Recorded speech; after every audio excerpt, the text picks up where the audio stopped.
Guys, in the previous episodes of this course, we were talking about vectors, and in those episodes of vector, we talk about the scalar product and dot product. Now today we are going to be revisiting vectors again, but this time around we are going to be talking about cross products. Now, if you don't understand the basic concept of vectors, you can check out the further mathematics for SS1 course. I talk about vectors in a lot of aspects here, so you can check those out for so basically, let's move on to another concept. So we have the cross product of a vector, which is equal to, basically, when you look at it carefully, a vector has magnitude and direction. So when you are multiplying only the magnitude, you have a scalar product. But when you are multiplying the magnitude and direction together, you are getting a cross product or a vector product.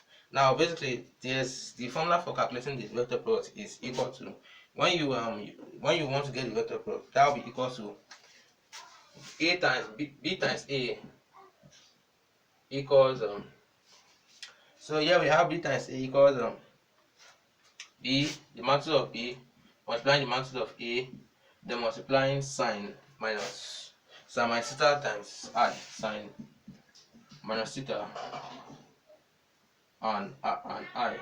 Yes, so I guess it is and u, yes, rather u. So u is the unit vector in the direction of this cross product.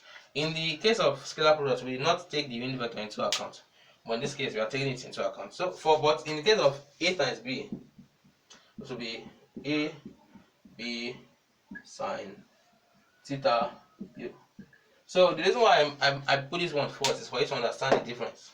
When you are multiplying two vectors, the order matters.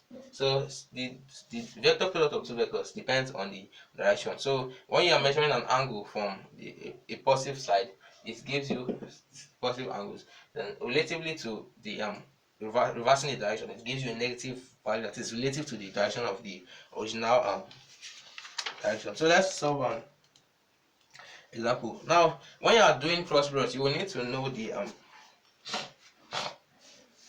we need to know some things that regards cross product. So with vector products, it does not always involve the angles. So we'll talk about vector products. So let's have the vector a equals 4i minus 3j plus k, and let's have vector b equals 3i minus 4j.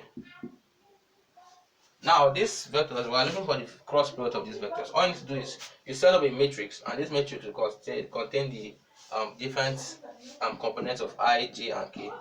So in this case, let's have the vector a. For the vector a, you have the 4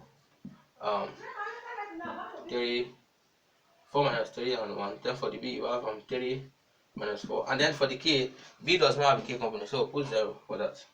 So now, when you are looking for the cross product of this kind of vectors, all you need to do is your answer will be a new vector, but in this case, you are going to do some matrix-like manipulation.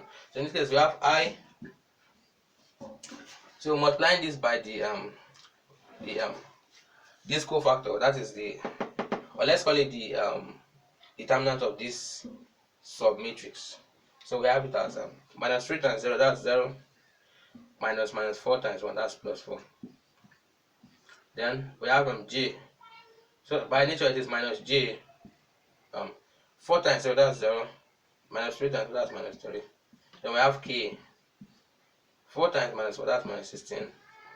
Minus 3 times minus 3, that's plus 9. So that's what 4i plus 3j minus 7k. So that is the cross product of these vectors. So that is the basis of vector products. And any other questions you will be seeing in this topic will involve concepts like this. Thanks for watching.